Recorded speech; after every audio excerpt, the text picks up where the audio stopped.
to the Athletes in Motion podcast, From Race to Recovery, with your hosts, Tom Riegel and Kenny Bailey.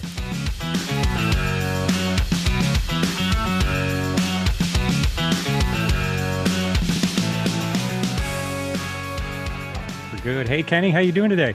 I'm doing well, Tom. How are you? I'm fantastic. We have a wonderful set of guests today. Want to introduce Mike Davidson, Jen Davidson, and Stuart McDougal. So our ultra swimmers here.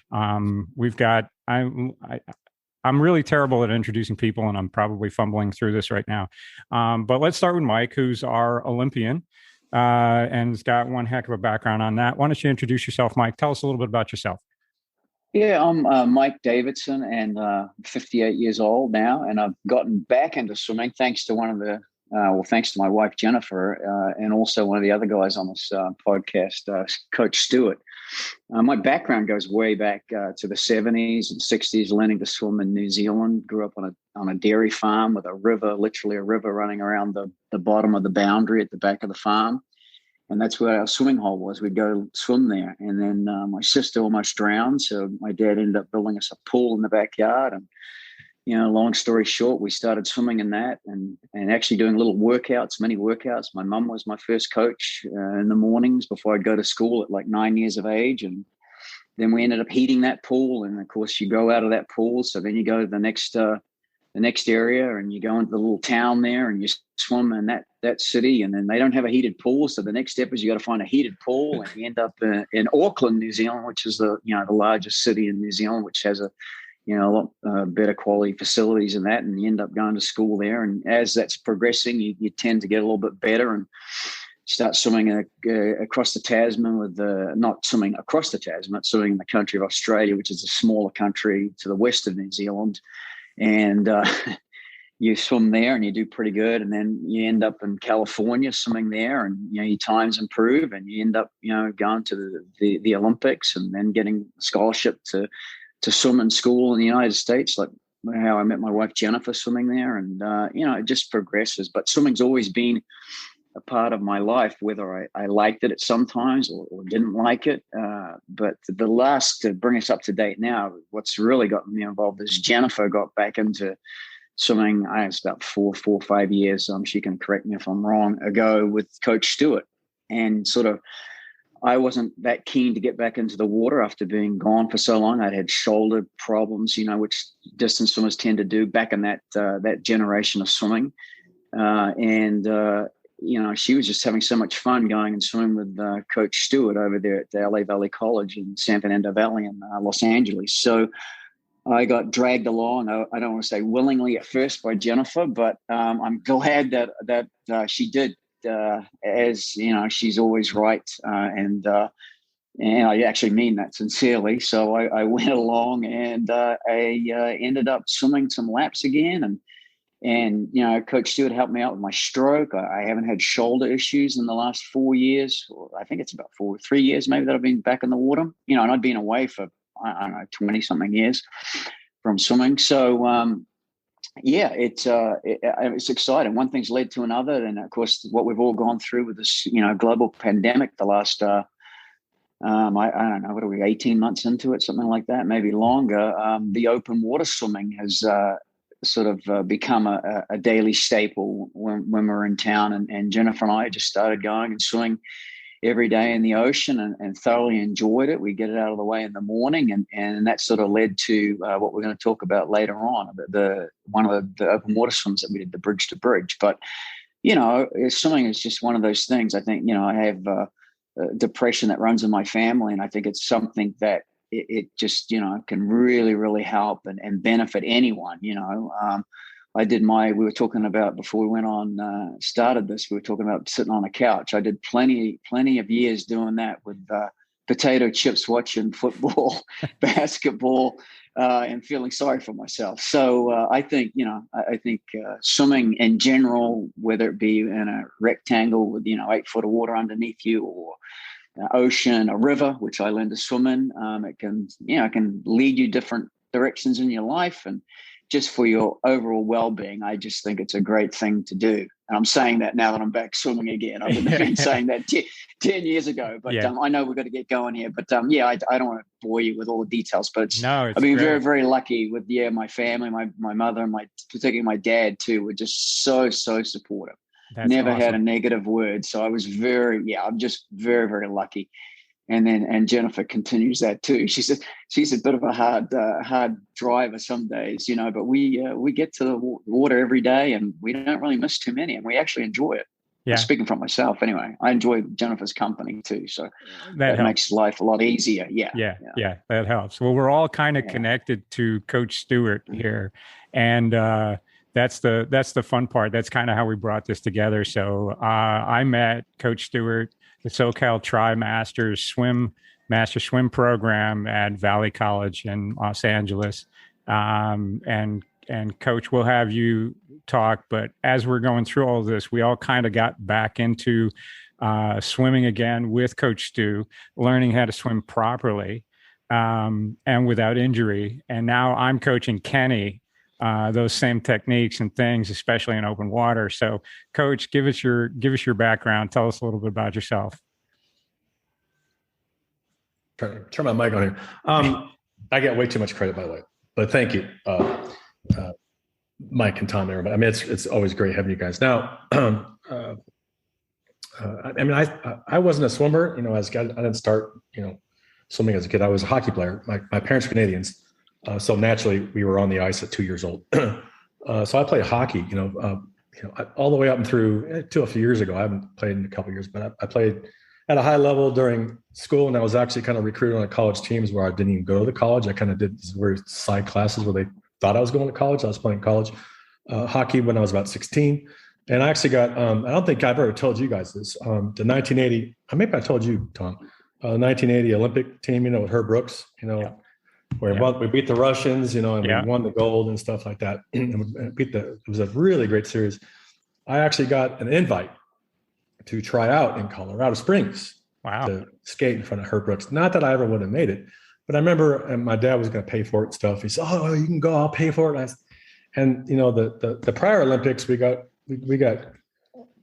our butts kicked by the Czech B team. So I was like, we're so embarrassed. I'm like, I'm gonna go with that. I was like really arrogant.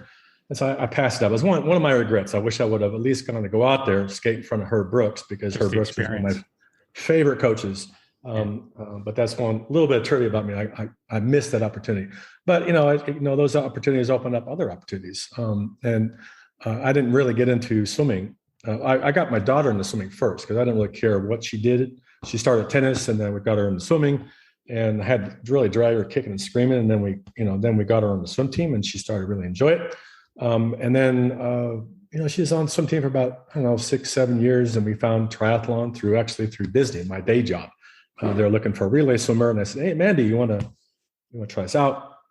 And she was getting kind of burnt out on the swim team. She started to get shoulder injuries, and a little PTSD with the coaches yelling at her all the time. So it was kind of a nice change. And anyway, she got in there and she just loved it. And then the very next year, then I got into it. So I started swimming. I realized how much of a hockey player I was in the water, right? I would sink like a rock, and it was just awful.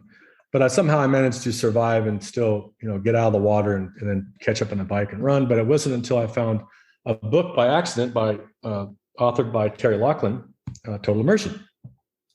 And, I've been in swim team stuff, or at least around the language and the approach that they would teach swimmers or coach swimmers. But he talked about something completely different I've never heard of, and more along the lines of science. And I've never heard of these terms. And it was one is talking about balance and posture, and streamline the body, really making the body long, being stable in the water, and then having fluid strokes. The shape of the vessel matters more than the size of the engine. Right there, he had my attention. So I read a few pages and, did some practices. And I remember that I had been doing triathlons for a couple of years. And I was doing escape from Alcatraz, which I was like almost the last one out of the water. It took me an hour and 10 minutes to get across the bay. But this year was different. And with those few cues that I got from Terry and just reading his book, I went from about an hour, 5 hour and 10 down to 45 minutes. And the currents were about the same. And so I really had my attention. I was self-taught for quite a while, and I started to get better, more mid-pack swimmer. And then I finally took a workshop, and that kind of completely changed me. And then I got to go to coach training and actually be coached to be a coach by Terry Locklear, which was also a life-changing experience for me, because he kind of broke everything down and really taught swimming from not only the science of swimming, but the physiology of swimming, how a person thinks and how a person responds, the reactive brain versus the conscious brain, and how you can manage those two to get the swimmer more comfortable in water, because we're not built for swimming. We're humans, after all. We learn how to swim. With the exception of Mike, he was a born fish. I just know it. Born dolphin. The rest of us, we have our issues. But then I remember I turned coach, and I remember at that time, Mandy was going to college. She walked away from swimming from shoulder injuries and didn't want to do anything swimming anymore. And I managed to bring her back. I said, let me just, let me try you a little bit. Let me try working on you a little bit. And it was just a short period of time that she was swimming like 26 strokes across the pool. She's a fast swimmer, but a lot of strokes, a lot of pain. And she went from 26 to about 12, and she was going faster with no pain. Wow. And I remember she popped out of the water and said, "Oh my God, I've been doing it wrong all these years." I said, "No, we're teaching a little bit differently, and using not only training the body, but also the mind to connect and make those things happen." So long story, I started SoCal Tri Masters shortly after that, really just to build a platform to experiment and observe, right? Because as a coach, and this, all of you guys know this, is that you learn so much from observation, but you need to know that what you're knowing, you're actually seeing what you're knowing is really give you some information. And then you came on board, and NBC Tri Team came on board, and then Jen came on board. I remember her talking about her husband. I said, "Oh God, bring him in," but I didn't know much about him. Then I heard about his Olympic background. I said, "Oh my God, I got to get this guy in the pool." And one of the things I noticed with Mike right away, his what we call the aquatic profile, how you naturally set in the water, right? Most of us guys, we typically get, we're almost 90 or 80 degrees, right here. And that's where our hips want to go, right? Yeah. Mike, he floats like a butterfly. He just floats, right? And I remember being, damn, man, I'm so jealous. But it was so great to have, Mike at that caliber. We've had very novice swimmers all to former Olympians, and you find how connected we are and how similar human patterns are there, whether you're just starting out in triathlon, just starting swimming, all the way to a former Olympian. Those terrestrial impulses, those terrestrial patterns are there in all of us. And we work on those things both mentally and physically to get them into a better place than they were before, regardless of the levels. And that's what's so cool about swimming. So now the only thing I'll do is coach.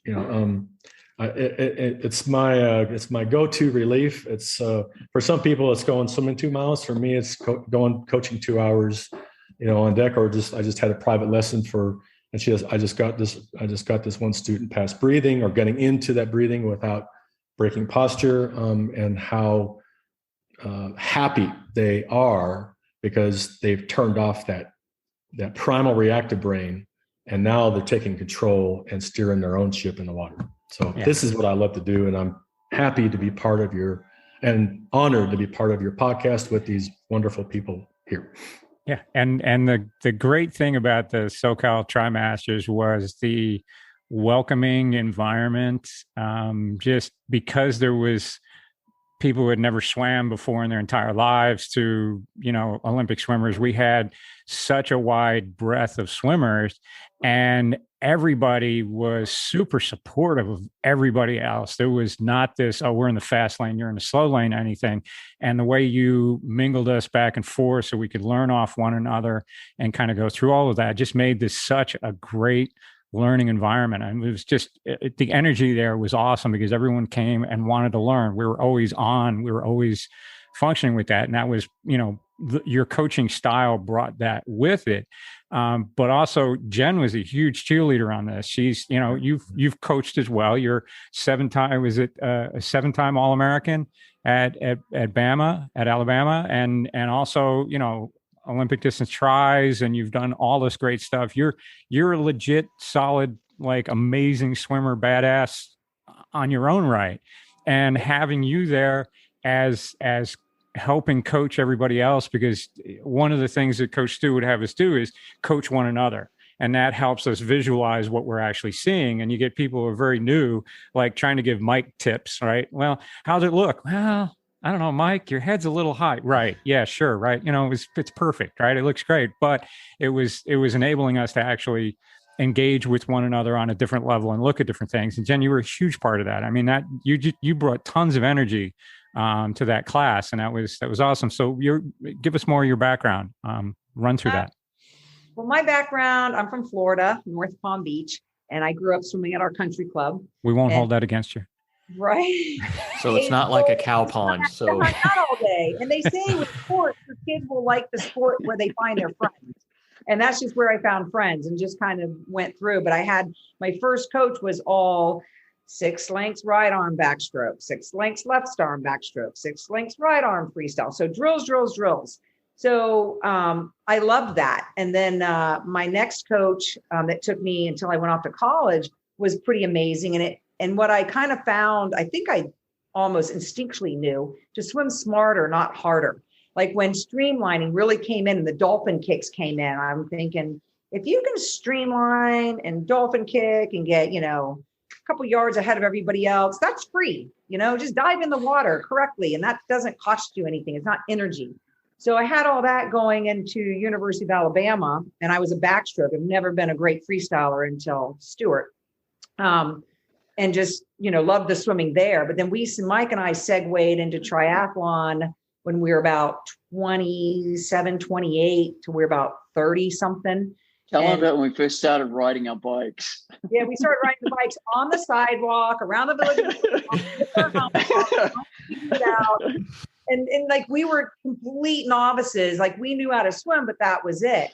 And then even with the running, I figured out with a heart rate monitor because I couldn't keep up with people. And I found I had like exercise-induced asthma due to mold and mildew. So the humidity just would kill me. I couldn't breathe. So I had to relearn all that stuff. But I've always been a thinking athlete, and I try to get that with people. And that's why I think I really connected with Stuart, because you go to his practice, first of all, when it's 60 degrees, 50 degrees at night here, we were in that 85 degree learning pool, which was wonderful. Yeah. And those sets, I was like, I'm in, because Mike and I were done competing, doing a master's group. Like you said, everybody in the first lane, they find out you were a college swimmer. If they find out I was an Olympian, it's like the competitiveness we were kind of done with. It was more like, we just want to do what we want to do well, and the chips fall where they may now.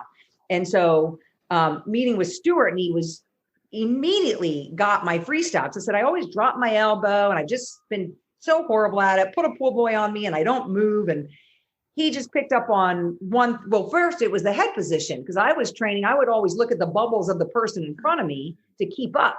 So the first thing we did was get that head straight down, and made a huge difference. And then all these other little things, he's like, you need to do this. I was like, I thought I was. He's like, yeah, but you've taken how many hundreds of thousands or millions of strokes? It's incremental. And with the patience of Stuart, the patience of a saint, I might add, because it is broken down. The method that he teaches is broken down to where he would want me to, you demonstrate this. And I was like, I don't think I can break it down to that much of a nitty gritty. I just seem to be able to put it together.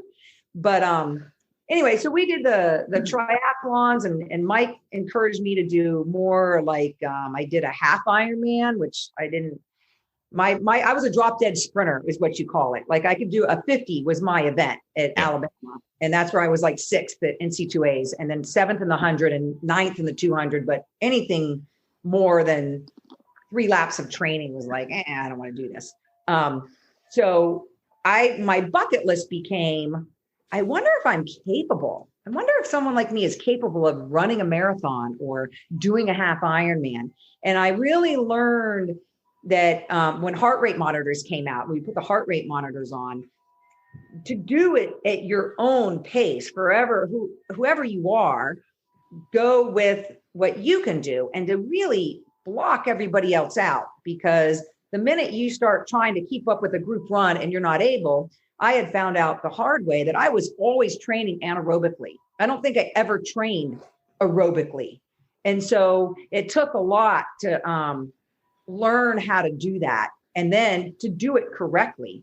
So with the swimming, with learning the total immersion method was so much thinking. I tell people, if you come to our practice, it's not like we're going to go 10 100s and we're going to do all this speed work. It's going to be mentally tiring at the end. You're going to put the tempo trainer on and you're going to have it going beep, beep, and you're going to get your arm in there. And then you're going to count your strokes. And then you're going to see if you're putting your hip forward as the arm goes in. And you're just like,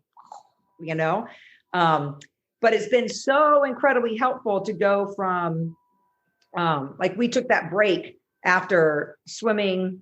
Then I did triathlons. And then actually what I found out what my calling was, I think, was cycling, because we would go out on all these group rides. And I was always one, I'm going to take my pull. I'm never going to be one of those people at the back that they never take their pull. I can't. Good on you. And that's probably because of the swimming background. And that was the personality being a little driven. So you'd always be competitive, just a little competitive. Well, there'd be like 10 guys. Like we had some really, really talented cyclists in South Florida. And that they were like, hey, you should segue into cycling. And I was like, bike races? I don't know. And I did those criteriums and that. But then Mike convinced me to ask a team out of Tampa if I could like be on a team, because I was doing it all by myself and just showing up at a race. And you learn that, criteriums and stuff, you better be a part of a team. Yep. And I joined that team. And then, Mike encouraged me to go to Olympic trials. He goes, you need to do Olympic trials in 1996. And I was like, you got to be a Cat 1 rider, dude. I think women start at category 4 and maybe I was a category 2, and you had to learn how to do velodrome racing. You had to do criteriums. You had to do road race. You had to do time trials. You had to place. You had to do all this. And we were under this crunch to like qualify. And I did. So I went ahead and like, why not? But when I was there on the starting line, I'm looking around these people you're reading in Velo News magazine, like I so do not belong. But that experience was quite amazing. So after years of finishing that, and then I think when my son was born, I was 36, and the cycling. Coconut Grove criterium. Yeah, I want to pro race. Nice. legit. Yeah. I didn't want to be in the mix. I'm 5'9", so the girls, your climbers are these petite little girls that go do up the mountain. And then we had their sprinter, and she was like a Mighty Mouse. She would get in there and, use those elbows and throw them. And I was like, So I was like, I got the big bottom girl. So it's like, just get on my wheel and I'll take you guys where you want. And then I am out of here. And I was quite happy with that position, because I'm like, I got enough accolades. I don't really care. But if I can help a team, this is like the coolest thing ever. So totally enjoyed that. But then once Jake was born, out there on your bike, sometimes it's kind of dangerous and people are going close to you just to be funny. And I thought, what am I doing? I'm a mom. So I stopped everything, ran for weight control, because we still always have those, eating habits of athletes. And then terrible arthritic knees made me stop. And we went off of everything. Mike and I gained a lot of weight. And 17 years later, when I met Stuart and lived like 5 minutes from the pool, and went to that first practice, I was like, this is it. This is easy. It's fun. I have to think. I can correct my stroke. And I tell people, even out in the ocean, take a focal point, always a focal point. And I get that from Stuart. And sometimes I might have 2 or 3 focal points, but when you're beginning, you take a focal point and focus on that. And any of us could give somebody a focal point. But when we did the swimming, Stuart was like, you got to get out in the open water, Jen. And this was before Mike lived here. Background, Mike was 4.5 years not out here when I was here, because our son is doing the acting and we just couldn't get him out here. So I was trying to tell him about Stuart before he even moved out here. And I got a wetsuit and it hung in my closet for a full year before he got me out in the ocean. And it was in May, but I do remember the temperature that day. The ocean temperature was 58. Nice. So cold. I can't believe it's chilly. I know. And I hate cold water, but we did. And then I really let it go for a while. And then there were some group swims, and then Tom, and we would all go out and do those. And then during the pandemic, Mike just woke up one day. It was in June of 2020. He goes, we're going to swim in the ocean every day. I was like, okay. And we just did. And that's just been amazing to take everything that Stuart's taught us. The pool is definitely different than the ocean or the lake. That kind of swimming. It is, I guess, Stuart, you could probably correct me, but I feel like there are other things, currents and waves and chop and getting that high side arm up and all those sorts of things. I was like, whoa, this is a little, and how you drift apart from people out in I don't know if that's same in the lake, but you can start with somebody. And then by the time you take a breath and look at them, they're like, how'd they get all the way over there? Yeah, you still get a little bit of that waves and things like that. But I think that's where and Stu, you can talk about some of the sets and training that we did where we change gears, right? Where we mix up sets, or we do a 75 where it's, slow, medium, fast, and then back again, where we go back and forth to getting used to switching gears like that. When you get into open water, you take all of that knowledge and you put it together because you're based on a wave or something coming through. That's where you have to shift gears. Now you have to, short the arm stroke a little bit just to get through the wave, and then you can get back in your stroke. And you can touch on maybe a little bit of that on that transition out to open water. Oh yeah, sure. I mean, changing gears is always, it's good for pool and open water, really anything. What I find a lot of triathletes, even more experienced triathletes, they all swim at this one speed, and while that's good, you do have your comfortable zone that you fall into depending on your distance, but it's good to mix it up, right? And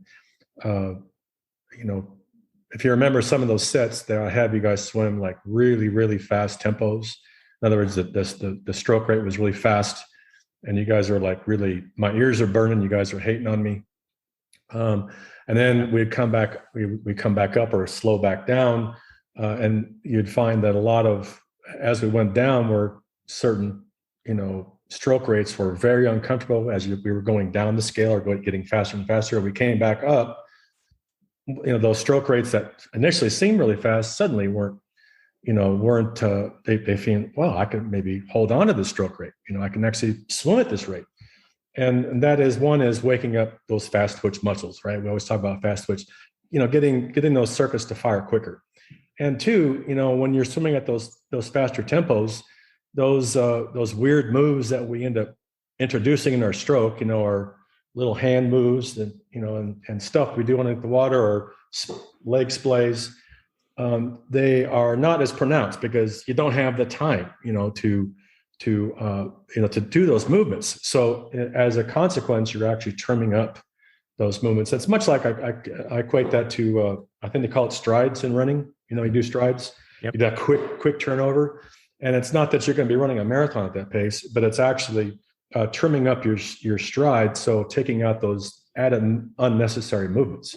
But it also helps you change gears. So if you're in open water, in certain cases where it's really clean conditions, what I mean by clean is that smooth, right? There's not a lot of swell, not a lot of chop.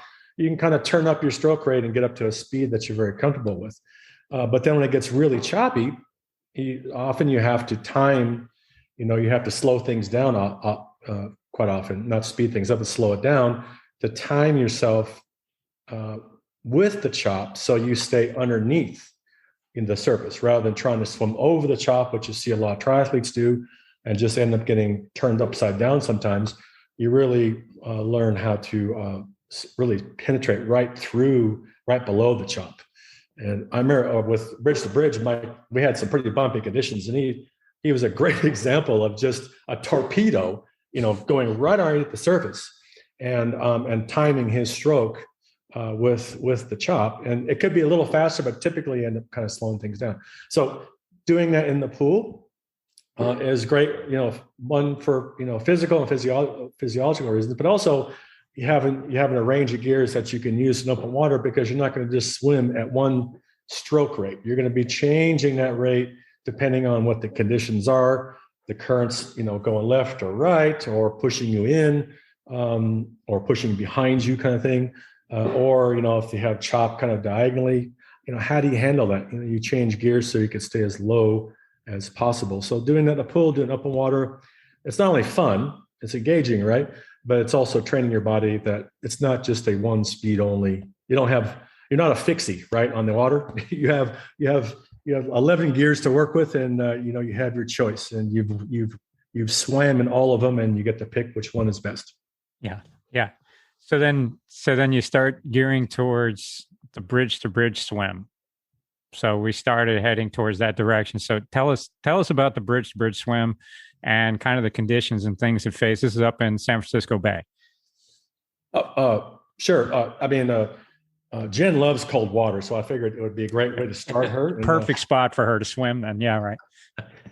She would never get in the cold water, and she was not going to get in the cold water. And it wasn't that cold that day. I think it was 64. But bridge to bridge is it's a 10K, maybe a little more or a little less in distance. But we swim what we call at flood, which means if you think of the San Francisco Bay, it's just that little opening compared to the gigantic bay that runs almost 60 miles, from end to end. And what they call the Bay Area, this North Bay and the South Bay. So water comes in right through the Golden Gate Bridge. So it's like things move very fast. And so it depends on the tide. So flood is when you're moving from low tide and real low tide, and it starts going to high tide. So we call the bay is starting to fill. And then so as it's starting to fill, it's like a river going in, to the bay. So you're actually getting, it's like riding your bike with a tailwind. It's really awesome, but you don't get initial tailwind. We start at what they call slack. So there's that time about 30 minutes, I think, or so, depending on the moon, really, and the time of year. But in the summertime, it's generally about 30 minutes. So we jump off during slack, and then we ride at the Golden Gate Bridge, and we start swimming towards Alcatraz. And then about 20 minutes in, then it starts to fill. It's not like it's full speed, so it takes a while to get up to speed. And by the time, we get around to Alcatraz, which is about 3 miles in, it's getting close to, full flood or full speed, it can be anywhere from 4 to 6 knots. Jeez. So from Alcatraz or Aquatic Park there, or where people are most familiar with is Fisherman's Wharf, which is kind of right that area. That's where you're swimming. That's where I get to swim. My 100-yard pace was like 48 seconds on my watch. And I was like, wow, man, I'm cruising an Olympian. So Mike's average pace. Got it. Yeah, Mike's average pace, right? Mike is cooking, right? He's Mike's down to 24 seconds. Pretty much, yeah. And so that last half, the last 3 miles, distance-wise, you're swimming pretty much at full speed, which is really fun because how often you get to swim from one bridge to another. And yeah, it's a 10K, but it ends up being 3.5, 4 miles, depending on. But the sights are wonderful. And this last race, was it was both Mike and Jen's first, and Jen's first time in the Bay, right, Jen? First time swimming in the San Francisco Bay. So nice. It's really awesome. We had some pretty bumpy conditions because some currents will come around, they collide, and you get this weird kind of this lateral chop, that kind of throws you off. And that's where sometimes swimmers will try to climb over it. Well, I know Mike was going right through it, even though I didn't see him, because Mike, he was 15 minutes. That's 15 minutes ahead of the next swimmer. That's how fast he was 17 going. Minutes. What's that? 17 minutes? Oh, 17 minutes. 17 minutes. I believe so. I think it was the biggest lead of any prior race with Waterworld swim that any swimmers had. And, it's just, it's a torpedo, that posture, that position, that background of having those kind of, that fluid stroke really sent him through, like a missile. And then, I was closer to the mid pack or a little bit behind. Jen was like, I think you were third female in, or third person in, right? I think 15th overall. 15th overall. But these are against swimmers that are all there was a lot of young, very fast kids there, but they were all, I would call them San Francisco Bay swimming veterans. I mean, they have done a lot because they all live up there. Most of them live up there. And so here comes Mike, and they were like, who is this guy? But that's when you swim in the Bay, you swim in relationship to the current, because you're not going to swim against a 4 knot current. You're going to stay in place. So it's really depending on the tides and when things happen. They have, of course, Escape from Alcatraz, which all triathletes are probably really familiar with. It's a great race. They swim from Alcatraz over to Crissy Field, which is about about a mile and a half, or maybe 2 miles due west of Fisherman's Wharf, or about a mile from the Golden Gate Bridge. So it's just kind of a big kind of right hook. So they start at slack and get across the bay, and then what they call it's the current starts to ebb, which means now the bay is going from high tide to low tide. So now it's a river going out of the bay, underneath the Golden Gate Bridge. So you end up getting across the bay, or if you get across the bay quick enough, then you get a tailwind all the way in the finish. And it's about 2.2 miles as a crow flies for Escape from Alcatraz. But with the current, it's about a mile and a half swim. Might be a little bit shorter depending if it's a little faster current. So in the bay is really quite challenging because the current is so drastic and it moves very quick between high and low tides. You really kind of have to time your swims based on which way the tide is going. Otherwise, you might find yourself, ebbing out below the Golden Gate Bridge and never find you again. They'll find you. Yeah. Eventually, you pop up on the score. I know we did that one the year before. Mike, you and I did that one. You convinced me to jump off a perfectly good boat near the island of Alcatraz. It was probably my best open water swim, and it literally almost barrel rolled several times with the chop that we had. It was really, really choppy. So I think we're all going to have to go up. And Kenny, you should join us as well. Go up and do the 10K swim next summer. Go back. Yeah, we got a lot of work to do on that one. Yeah. So how did you make that? What did you do training wise? So leading up to doing this, when did you make the decision to go up? Because Stu's always putting that in everybody's ears. We got to go out there. We got to go out there. We got to do it. So what was the timeline? How many months did you guys start prepping for this? And what was the training that you're doing? Because you're swimming, you said, every single day in Santa Monica Bay, right? What did that training look like? How did that all come about? We had a few months that, Stuart, you told us about it, and then I just do whatever Mike tells us we're going to do. He's like, we started doing a mile, and then we started doing 2 miles because I was like, it's 25-minute drive over there. So 2 miles became nothing. Then 3 miles for me, 2 days in a row, 3 miles is hard for me. Mike can just keep, I'm like, honey, you're like a cruise ship. It doesn't matter the conditions are. They can be wavy, choppy, calm, whatever. And you're just, and I feel like I'm the dinghy, still trying to keep up. So he'd be like 3 miles, that's a long way. If you count how many stroke cycles you do, we only stop at the turnaround. So continuous stroke cycles, it's a lot. So we would do 3 miles, maybe 2 days in a row, but I would get really tired. And then the third day we'd only do 2. And then Mike's like, we got to do a 5 miler. I'm like, okay, but we're stopping for snacks. We're stopping for snacks, but I still would have to sometimes with him. And I'm so appreciative. And it's so comforting to have, I need him next to me. When I breathe, I would tell him, I want to look at your face. I don't want to see your buoy. I don't want to see your feet. For me, it's very important to see his face, or I feel like my own rhythm goes off. So he would very, very good at just staying next to me. So I always say it's stroke, stroke, breathe, because I breathe both sides. So stroke, stroke, breathe, look at him, stroke, stroke, breathe, go that way. And then just to keep that, and then stop for some snacks on the way. And then sometimes I would just really have a hard time. And he would just say, are you okay? And I'd be like, yeah, I'm okay. So a couple of days we had to go separately. And that's when I was like, do whatever you want. I'm not going another 5 miler. Because supposedly, according to Stuart, this 10K will be like a 3 mile swim. So I figured if I could do an hour and a half swimming, which we were doing all the time on 3 miles, I could do the 10K. That's one of his Jedi mind tricks. It's really like a 3 mile. Yeah, you'll be fine. Don't worry about it. Yeah. You'll be fine. I'm going to borrow that if you don't mind. Because say you want to swim the Catalina, Mike will go, okay, I'll go. And I'm like, what? But he'll go 3 miles, 4 miles, 5 miles. It's just nothing. But it takes a lot out of the average person. I'm like, do you understand the body you have? You don't get tired. It's very consistent. I might get tired and we might float another way, or, you feel everyone's tired, but his consistent pace is just amazing. So I'm quite happy to have to try it a little harder because it helps me to stay consistent.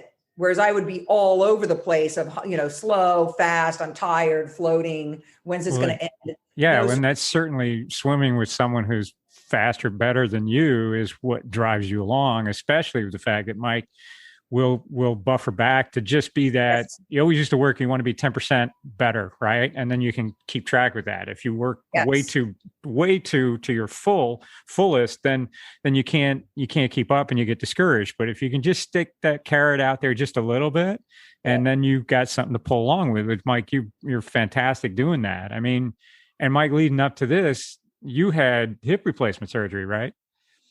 Yeah, well, I had a hip replacement in April, which, by the way, don't Google and watch the YouTube surgery before you have it. Not a good idea. And this was a full replacement? And he goes, no, don't do that. Yeah, which I did. Not bad idea.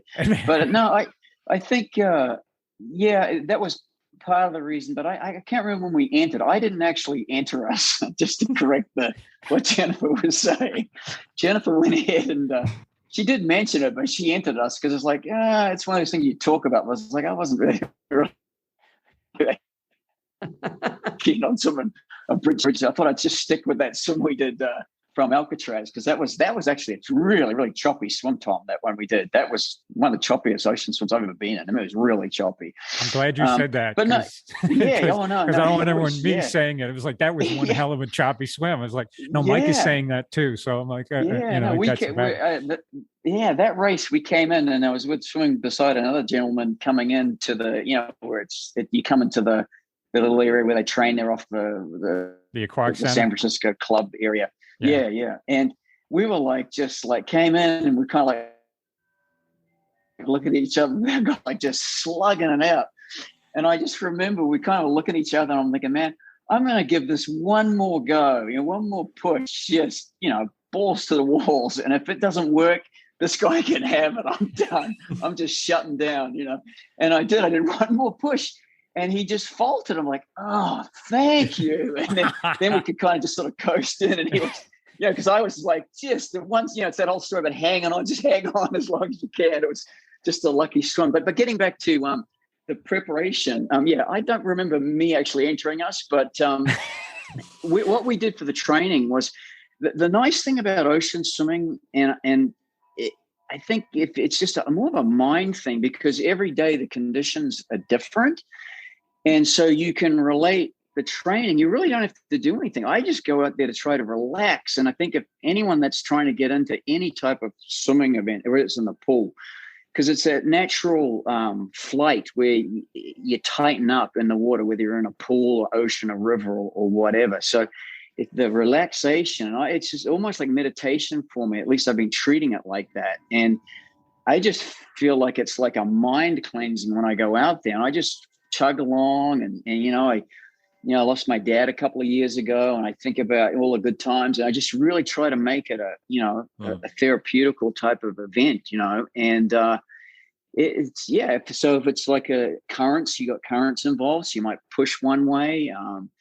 Some days Jennifer is like, she's very modest. She's there's a little bit, you can tell, you can feel when someone's kind of pushing a little bit, or trying to push a little bit to. Well, that was later on. That's actually other funny story too, because we have friends. Jennifer's good friend who she just got to visit with from college days way back when in the 80s. I communicate with her husband. I've become friendly with, which he went to the same school we did to, Alabama. And he asked a question about, well, you guys use fins? And we never thought about it. And we looked at each other. So we sent a little video. It's like, the look you get when someone says you use fins. It's like, there's no way we would use fins. So then we thought about it the next day. It's like, actually, that's not a bad idea. So, it's sort of willing to try anything. So Jen slipped fins on, and it was actually a really good idea. And, just again, it's another thing for anyone wanting to getting involved into something like that. It's another thing. The fins they make these days too. There's a couple of brands that make the same type of fin. It kind of reminds me of America's Cup sailing with the winged keel. The fins are designed so they keep you in, again, talking about what Coach Stuart's talking about, alignment, keeping in line, keeping that body on the rails. So you're being relaxed, but going straight on the track. You don't want to be moving all over the place. These fins actually help, and you don't even have to use them. They usually sort of float back there, and they actually can help with your technique.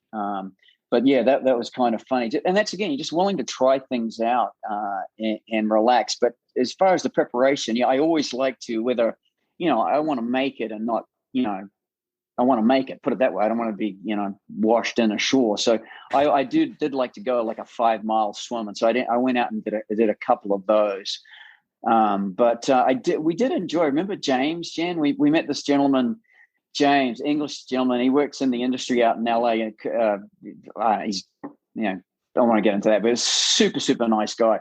And he would meet us every morning too, and have a cup of tea, and always have a cup of tea afterwards. And we just so enjoyed his company. And we'd go out and we'd swim, at speed too. And again, that was another example of changing it up, and where you can swim with all levels of swimmers. So as far as the preparation, it was more just like letting the sort of being one with nature and trying to, work with what you had. You got the ocean to get out through the back of the waves, and Santa Monica, Southern California, you can get a pretty nice swell sometimes.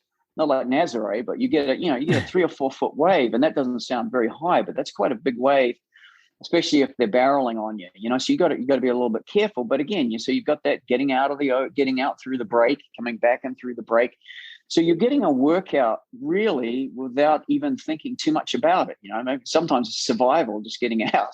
So you are getting, ducking down and you're getting a workout that way. So yeah, the preparation is very, very relaxed versus, if you're getting ready for an Ironman, the ultra distance ones you do, Tom, it's a little bit more specific, but, and that's part of the reason why I like it too, because it's just such a relaxing, it's a more of a mind thing to do with me, and with Jennifer too. I think, as it alluded to, Jen's my oxygen, so to speak. Yeah. So to the hydrogen. Yeah. Like what Stuart taught us is like, I don't use the fin. I say I don't use the fins. I do let them drag behind me, but for my body position, it just seemed to put me high up. And I would do a little learning from Mike. I would go underneath him. I'm like, what is he doing? He never even kicks. And I would see his hips naturally go like this, swivel from side to side. And he watched me, he goes, yeah, you don't move your hips. And, Stuart, you talk about that hip driven stroke. And they talk about it since I was a kid, but like no one shows you how to do it. So, you try to thrust that hip forward and your kick will just kind of follow with one little thing. So I felt like the fins gave me a even higher position, even with the full wetsuit on with those fins, gave me that ability so that Mike could swim at a very nice cruisy pace. And that I hated to feel like I was slowing him down. So when we did meet with James, I would slow down to swim with James, and he was quite a bit slower than me. And Mike would go off on his own. But through Stuart and learning from him, I was able to give James some focal points, which helped him tremendously. Got him from him being like, I can't go this slow because it's so cold, to, hey, I'm actually enjoying this swimming next to James. And then he had to get a knee replacement the week before Mike got a hip replacement. And Jen, we'll keep that between us. And you've mentioned twice now on focal points, and I just wanted to kind of dive in that for a little bit. When you say that, or Stu, or what do you mean by that? What specifically? Stuart gives us a lot to think about when we're swimming. So you become a thinking swimmer. So for me, I would take very long breaths, and I kind of attribute that to swimming in that humidity and having that exercise-induced asthma. And I would take a breath, and it's always like, it's like I'm breathing through a straw. So I think in swimming, I was always taking a very long breath. And Stuart says, we got to do these quick breaths and get your face back in the water before your hand starts to pull. Now, if anybody can slow down to think, I don't know, a lot of people probably do it correctly, but it has taken me years to master that one little detail. And when you're out in the open water and you are in choppy water, I was like, this is why he wants us to take a quick breath. Because if you take a long breath, you're going to get hammered with all that water, which isn't fun to swallow. So I've kind of, the focal point for me is swim next to Mike. And first of all, be relaxed, but like stay next to him. Don't let him drift too far. Don't go too slow. And my focal point today is take your breath, get your face back in quickly before I let that lead arm pull. That's just one focal point. And then the hips are the other things that really helped me. I mean, Mike actually went under the water and took my hips and just did a nice kind of a hard turned my hips. And I was like, oh, now I see, I'm going to turn my hip. That drives my arm a little further. It's distance per stroke. Swim smarter, not harder. Take less strokes and it's easier and you go faster. So there's a few, but every time I go out there, I know once I start swimming, I figure out what am I going to work on today? Maybe just one thing. So if I looked at your stroke and I could, and actually, and Stuart's taught me so much, but I can see something quickly that I'll be like, I could probably tell him this one focal point, and that would change him if he would focus on it. You know, you'd be a changed swimmer. Stu, is that part of that? I mean, obviously part of it is to get better at the swim. Is the other part of it, because there's this, it's amazing to see the amount of tension that, and you guys know this more than I do, to go from a pool swim to an open water swim. I personally like open water better because you can get into a rhythm. I mean, there is legions of people that absolutely freak out. Stu, does a focal point kind of help like focus your mind on something else besides the whole freak out motion? Or where do you see that breakdown occur between that perfectly fine swimmer in the pool and all of a sudden they're really struggling kind of in that open water? Is it just because it's just too much? Is it just because of current and because of waves? Because of where do you see that kind of, and how can they kind of break through that? It's really all of the above. And what the focal point, I mean, it's kind of shutting out the environment, and a focal point could also be thought of as a very specific cue, like Jen was saying, making your breath early and get it quick so you stay in posture while you swim. It could be something as simple as keeping your fingers soft, not tighten them up, right? Yeah. No tension, just holding your fingers soft, keeping your head in line with your spine, just thinking about that, not trying to manage, the whole process. Because if you think about freestyle or really any stroke, it's like ballet, I mean, it's a very complex set of movements. And if you try to manage all of them and then throw in the environment, then the primal brain takes over, right? The reactive, Mike said it, the fight or flight.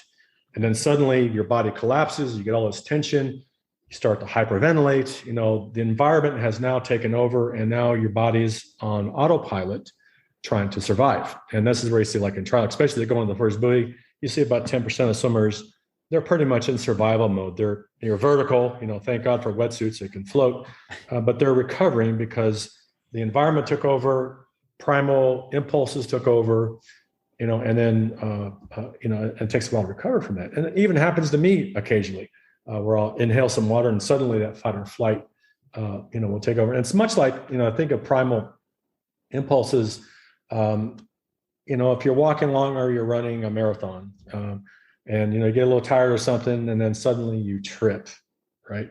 And your mind, your brain goes into autopilot, says, I am going to protect you, and your hands and feet will go out to brace for impact without you consciously doing it.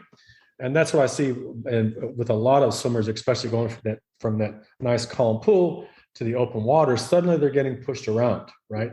They haven't felt that. So it's like someone, if you're running down a crowd and someone was kind of shoving you, you could still stay up, upright, or you just trip, right? So you learn how to. It's the most difficult thing for. I would say this is just humans, as whether you're just starting swimming or even a former Olympian, is that there's those points that your primal brain is going to take over, and you have to know when that happens and have cues, or what Jen talked about, focus points, to get you back into something very specific, to turn that primal fight or flight brain off, to get you, as Mike noted, into that kind of Zen, kind of relaxed state. Yeah. A relaxed state, not that you're a bowl of jelly, but that you are not tense from your primal brain taken over, and you want to move it to the conscious part. I call it the operational versus the creative. This is kind of an entertainment industry. The operation is always trying to take over the creative. You got to make more money, and the creative has to push back and say, wait a minute, I got to have time to develop, right? Yeah. So it's kind of the creative mind saying, wait a minute, I'm in control here, not you, because if I allow the fight or flight to take over, the swimmer starts to sink. And the more you start to sink, the tenser you get, and the more those survival mechanisms turn on. And once that happens, oh man, it's really hard to get off of that edge. And when I normally tell swimmers, especially the novice swimmers, or even, intermediate or above, if they get into that state where they got kicked and suddenly, everything's tensing up and your whole body's collapsing, get onto your back and just relax, put your arms out, let your head just hang or float in the water, recover physically and recover emotionally, because that emotional part is the reactive brain, the primal brain trying to take over, telling the conscious brain, you don't know what you're doing, I'm going to save you. And so there's always kind of that struggle. Now you have to have both of them, right? You have to have the reactive brain, you have to have the conscious brain working together, but not one overwhelming the other, which is usually the reactive brain. And that's what happens in open water. As that environment changes, you get swimmers banging into you that it's never happened to you before, unless you got really crowded. And then suddenly the body collapses and now you're in distress mode. And that's hard to come back from that edge, when that happens. So in the pool, what we would do, we'd try to pull lanes out sometimes. I mean, that was kind of fun. We'd pull lanes out and swim in big groups, to where you're close and bumping into one another. And then suddenly you say, okay, well, this is kind of fun. I kind of enjoy this. I don't have to have, my own space. I could swim in a very small space and bump into somebody every once in a while. And because now I know what to do. So putting yourself in those situations in the pool as best you can is also very, very helpful too. Yeah. And it seems like there's a mindset. I mean, like Mike, what you were talking about, you're able to make it, rather than being an obstacle on waves or an obstacle on current, you turned it into, oh, this is going to be a different day. So it actually is fighting boredom rather than, oh my gosh, I've got chop, I've got swell, what am I going to do? And that's an easy thing for your brain to kind of flip into. It seems like you were able to go, okay, I get something different today. It's not just going to be a calm day today. I get something to think about, I guess. Would that be was that hard for you to do, or just because you grew up your well, when you've done it like Jennifer and I for so long and competitive swimmers, you do a lot just intuitively, it's just, it's because it's like anything, you do enough repetition, whether it's right or wrong, you do it. But no, like you still, I'm just trying to think about basically someone that's just trying to get into swimming or maybe thinking about getting in the ocean. And I think, it's relaxed, but then Stuart mentioned too, and then Jennifer's talking about that quick breath, and not to get too technical, but the reason it's you get that quick breath, you want to get back. It's also, you don't want to take water. And talking about the flight, a couple of times on this bridge to bridge, because I was, I had the red line going. I wasn't coasting, and a couple of times, if I had gotten a mouthful of water, I would have stopped me in my tracks. So you want to take that, but the other reason too, you take that quick breath. You always want to be in line. So like you don't want your head up, you don't want your head, out here, your body out. You're relaxed, but again, it's that I always, just Stuart talks about posture, and it's correct. And I try to simplify it even more for me. I'm always thinking about going down like train tracks. So I'm always trying to go down train tracks. So, your spine wants to be straight. You always want to be in that sort of rectangle. It's not a rectangle, but you want to be thinking of your body maybe as a rectangle. And so if your vessel, your body is getting off kilter, right? It's pretty much common sense. You're going to create resistance. You're going to create drag. Mm-hmm. So if you're just learning or you want to do that, that's where the fins can really help. The posture, the alignment, whatever word you want to use that, you can bring in yourself, the relaxation. But you think about it, you want to be like, the nose of one of the nuclear submarines that Australia is about to get, or, you want to have that nice straight line where you're dispersing the water up here and you've got nothing else that's hanging off, no pilot fish hanging off you, creating drag, it's really, I guess it's my age too, and where I'm at with, you go through all different things in your life that it's just, and maybe the pandemic too, but I really treat it more as a sort of a different each day. And this is sort of my time to, sort of decompress. And I think that's maybe more beneficial than trying to race someone, whereas 30 years ago, I'd be, that was like, just take each day, do what you can do. Yeah. Hey, Jen.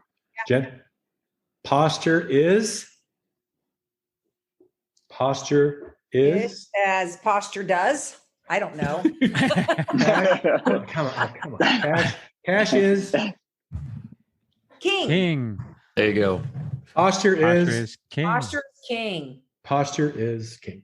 Yeah, but what's amazing though is Jen, with your resume, it's ridiculously, impressive. Yet Mike, you said I had to have Mike swim underneath me to get that feeling of what that hips, because what's fascinating is when Tom and I first started working together, he was like, "You're crossing your arms." I'm like, "No, I'm not." He's like, "No, you're crossing your arms." I'm like, "I'm not. It's out." And he shows me the video. I'm like, "Oh, okay." Yeah. And it's that. Yes. The hard thing. That you've been doing it for however long you've been swimming. Yeah. You've been doing that. So it's the changes are very incremental. Like I said, it took me 4 years of and I had been swimming for most of my life. Not a good freestyler, but how much freestyle? We swim a lot of freestyle in practices, but to make those small changes was a focusing and paying attention to make those changes. So if you're probably not crossing anymore, but you're probably still a little bit too far in. Oh, absolutely. He's doing much better. He's doing much better now. And Stuart, you would agree, you're going to feel like you're swimming out towards the lane lines, like you're super wide. And that's when you're going to be correct. And then, you guys are lucky if you're filming it or you got a GoPro or something like that is like just huge, because you can't see much in the ocean. So I'm like, I don't know what I'm doing here. And then you get in the pool and you see, it's like, oh my gosh, I thought I corrected that. And you're not. And perception and reality, right? Yeah. And Jen, you were more of a sprinter. You were all about speed and what it was backstroke and butterfly. Fly.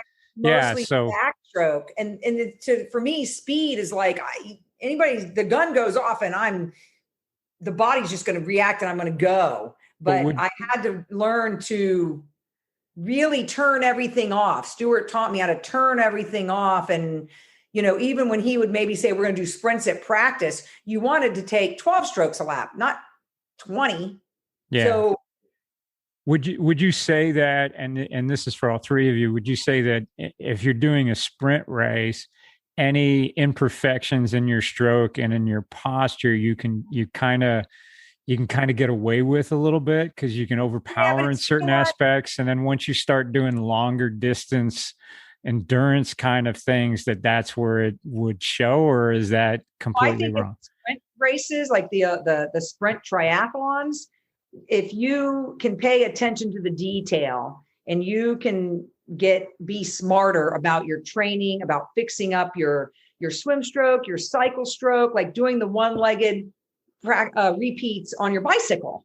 You're going to be way more efficient on that 10-mile bike ride than you were if you were just pedaling. And there's a lot of athletes out there like myself that we were really good athletes or top in our, strokes or whatever, but like there's still a lot of faults. I had a lot of faults in that freestyle that I would have never corrected if I didn't meet Stuart. But you have to be willing. A lot of people that are decent, I don't know that they're willing to listen. And I remember telling Mike, I really want you to come to the swim practice. And Mike had just finished a stint coaching distance swimmers at the University of Alabama a few years ago. So I was like, I know you know how to coach. I don't be a jerk. Like, I really like this guy. And like, your shoulders are hurting. Don't ruin it for me. Please don't ruin it.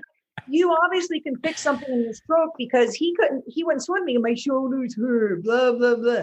So obviously Stuart was able to give him a couple of minor changes that he's swimming pain-free. He's never swum pain-free before, but he had to be willing to listen. And at first, Stuart, when you go to your practices, from those of us that are coming from, we're in our 50s, but college programming and teaching really competitive stuff, to see it broken down that much, it's even Mike, he was like, what are we doing? I'm like, I know, he's breaking it down to this is a complicated stroke. But if you accept it, what the coach is telling you, and think about it and make the correction in any kind of sprint thing, you're going to be that much better. Minutes. Yeah. I think Coach alluded to earlier about making the changes. So it's just not easy. When you think of it, even if you've been only doing swimming, 6 months, you think of how many strokes you've done, and if you're doing it incorrectly, it just gets embedded in your, in your brain. So to make a change, it's really, really tough. It's hard. It's not will change or anything like that. But if you to make a change, you've really got to, obviously have a good coach, listen, and then just try not to get frustrated. You will, but try not to get frustrated. And it's just little changes. And just personally, one of the things that coach, helped me was I felt like I was pointing my hands out to the corners of the pool, and I probably have regressed back to how I used to swim a little bit, but that's talking about, when we're going out and Jennifer's talking about focal points earlier. That's one of the ones I do try to focus on. I try to, I'm trying to feel like I'm pushing out. I'm probably not. And the other thing is I had this deal where I'd lift my elbow up, and I try to push down now. And so, there's little things, but, it's not easy. So don't, for people that get frustrated, that's to be expected. You just got to kind of hang in there and just little increment changes, but it's like 3 months, I think, is basically a good 90 days. If you're just trying to subtly make a change, it's just not, it's not going to happen overnight. And you're hard to let go of your ego. So if you're a triathlete, everyone's got their ego in a swim practice. And then, take yourself out of lane 2 and go swim in lane 4 or 5 and correct these imperfections. Never. Exactly. People aren't like, if I was a runner and you watched me run and you just gave me one tidbit, like, Jennifer, relax your shoulders and let your arms go. Well, and then, okay, we're going to go 10 400s around the track. Yeah. Well, I have to be smart enough to be like, you know what, maybe I'll go, but I'm going to run with this group that's going to go. I'm going to go a little slower because I really want to relax my shoulders. But a lot of people, and I think they want to take the time. Yeah, I think they also find a lot of these master's programs, right, where they want to get, called, late onset swimmer, where they find a master's program, they get in there and they're just throwing up sets and they're just hammering this stuff out. Yeah. And so many people I hear about there is like, oh, this master's program, I didn't really like it, so I didn't want to do it. I didn't want to do it. And I can say when Stu was telling me about the master's program, I was just kind of like, I was reluctant because I don't do well in that atmosphere. If I get into that thing where it's just all ego based and here's your set and start hammering it out, and it's like everyone's watching to see who's faster or whatever and moving up in the lanes, and I just don't like that at all. But the way Stu's coaching us was completely different, and he kept us on track, but making it fun, but allowing us to to get into that mode. And it's just like all of us thrive in that situation. It was like, boom. Take care of it on race day. That's what I would say. I'll take care of it on race day. And I knew the people that would come to try out his program that wouldn't come back. And they were the people who were high school swimmers maybe, and they were pretty decent, but they were thinking they were going to come in and we were going to do these, set after set after set. And yet, because they would maybe race me. And I'm like, I am so not here to race anybody. Yeah. It's the thinking. I'm tired mentally at the end of a proper practice. You're tired mentally. And just give me time. And then, a couple of people, they went over to a different team because they wanted to work harder. But then I was like, I'll see it. Exactly. And they're like, well, we only did 2,000 yards tonight, right? I need to get more. I need to get more yards. We didn't do enough. We only did 1,500. Yeah. But 1,500 of focused yards is way better than doing 3,000 yards of crap, form. And any discipline, cycling or running, the train smarter, not harder, the world needs to listen to. Yeah. So what would your advice be to new swimmers? I'll call them the late onset, beginner swimmers that want to get into this thing, if they're looking for a master's program or what they're doing, what advice would you give them? I would still say go and show up, talk to the coach, and let a little bit of maybe if you're brand new, you don't have an ego about swimming because you don't know much about anything, but go to those slow lanes and stay in them longer than you want to, and ask the coach to come and give you some stroke correction, because most coaches probably aren't giving stroke correction. When I go home in Florida, my coach that coached me when I was 12, he's still coaching. I go up to see him at the 6 a.m. Masters workout. And I'm like, Coach, like, you tell us to do 10 100s and nobody stops. He goes, they don't listen to me. And so nobody wants to listen to, he goes, I stop. I just give them a set and everybody pushes off and does their own thing. But if I try to give them a stroke correction, they don't do it.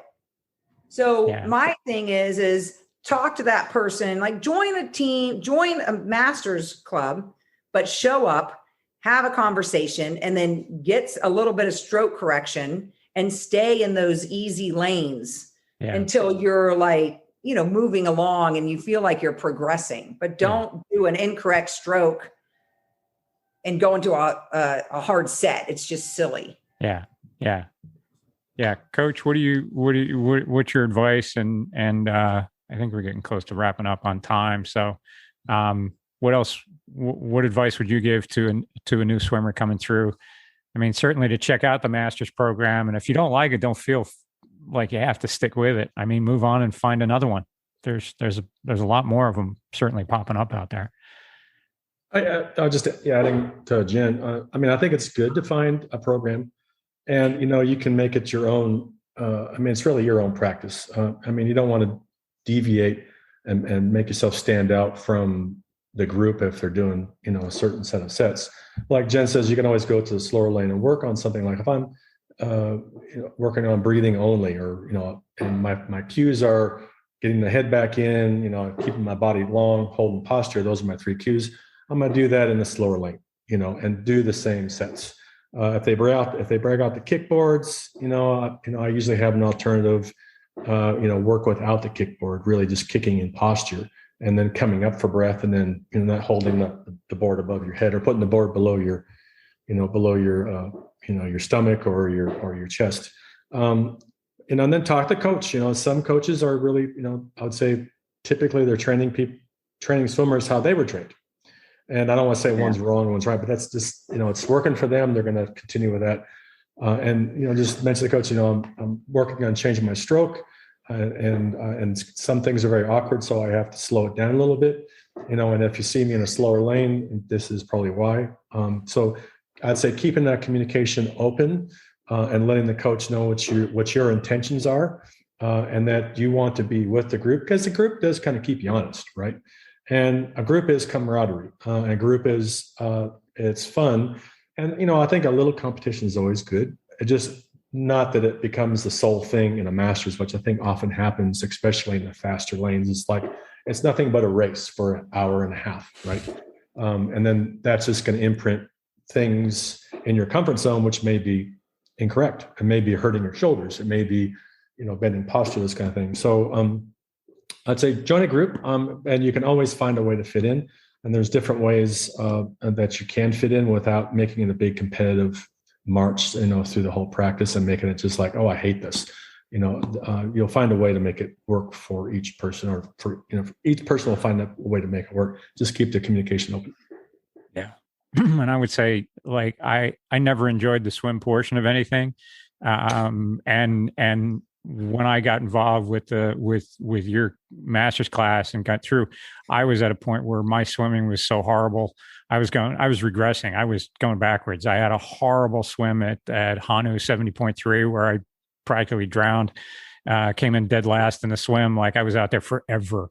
And you just broke the stroke down to where we got back to just basic Superman glide, where we're just floating. Like, certainly broke it all the way down.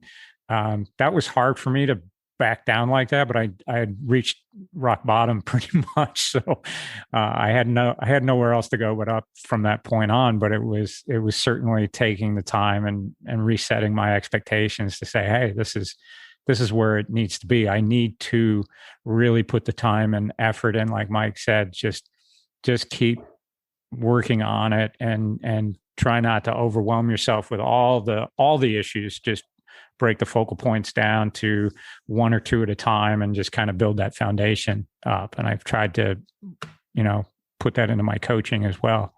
So, like Kenny, are you in the Masters at all? I'm not. And, it's really good while you're learning, and when you're working with a coach and you're changing your movement patterns from really terrestrial patterns to more of an aquatic pattern, or that works better in an aquatic environment, is not to do that in a Masters environment, because you're going to get kind of caught up in that environment anyways. Get those patterns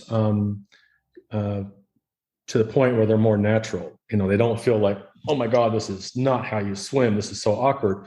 Because anything that you're changing, any movement patterns in any sport, if you're changing a position different from what you've been doing it's going to feel very awkward.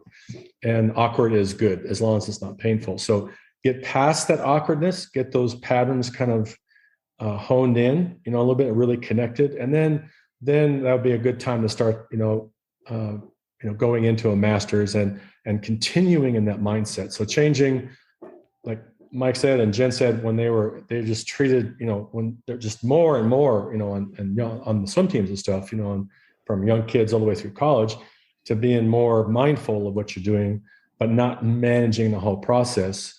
And then you feel that level of, I really feel comfortable now in this new position. Now I can start to extend the time and the distance. And that would be a good time to kind of think about going into a Masters, not every day, but maybe twice a week, maybe then 3 times a week, and then kind of, slowly breeze in that way. And I think that'd be very helpful for all swimmers. And, for novice swimmers, I always get said posture's key. And Jen noted fins. Fins are great, not for propulsion, not to help you move, which a lot of swimmers use them to move. It's to really make the body longer all the way through the toes. And what the fins do is they help you point your toes. And I say, point your toes like a ballerina, like on tippy toes. Because when you point your toes, you engage your hip flexors. You engage your hip flexors, you engage your glutes. You engage your hip flexors, your glutes. Now the hips, the pelvis is taking over. And now the pelvis is in charge. And remember, what was my mantra a couple of years ago? Power from the pelvis. Power from the pelvis. Yeah. So the fins make you longer. I can see the t-shirts now. Yeah. Power from the pelvis. The fins make you longer. They get you to point your feet where, most swimmers they'll be cycling in the water. You see dorsiflexed feet, and they'll be cycling or running in the water. Long bodies, long legs, pointed toes, really compact kick. The fins really help in aiding posture all the way through the toes and engaging those hip flexors. That is where the power is at. Cool. Awesome. Well, I know, Coach, you've got to jump off. Any final words from everybody as we wrap up? I want to thank you all for being here. I mean, I think this is a great conversation. I miss you guys. I really do. I love swimming with you and being around you. Is such great energy and all that. Just any final words as we wrap up and head off? I just say, keep it fun, keep it relaxed. If you find a person that you run with or you cycle with or you swim with that, like what Stuart taught us, critique each other.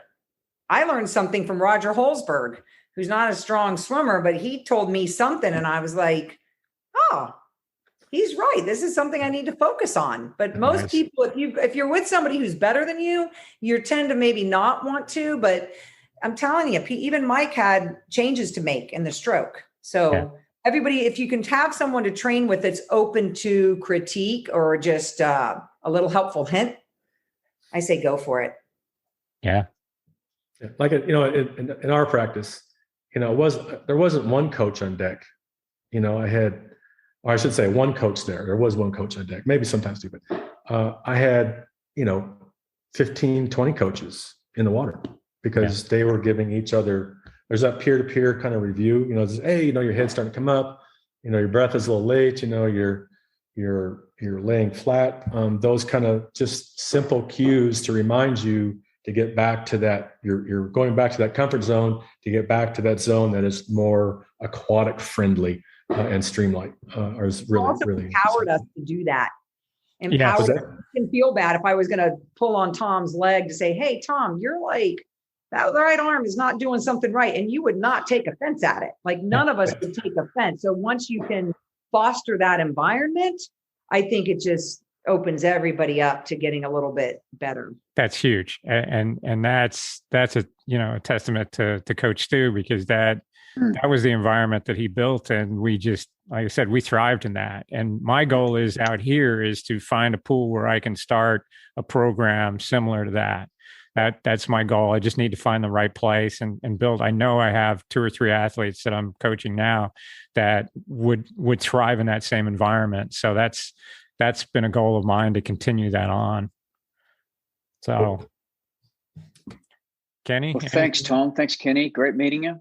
Appreciate it. Yeah, yes, really thanks love for coming having on. love having you guys on. We learned so much from you. Really appreciate it. To everybody out there who's listening, please, your comments and feedback is important to us. Giving us, thumbs up, 5 stars, all of that good stuff helps the algorithms and helps people find this podcast. And certainly your feedback kind of steers us on the guests and things and subjects you want to talk about. So thanks, everybody. Really appreciate everybody's time. And we'll catch you on the next one.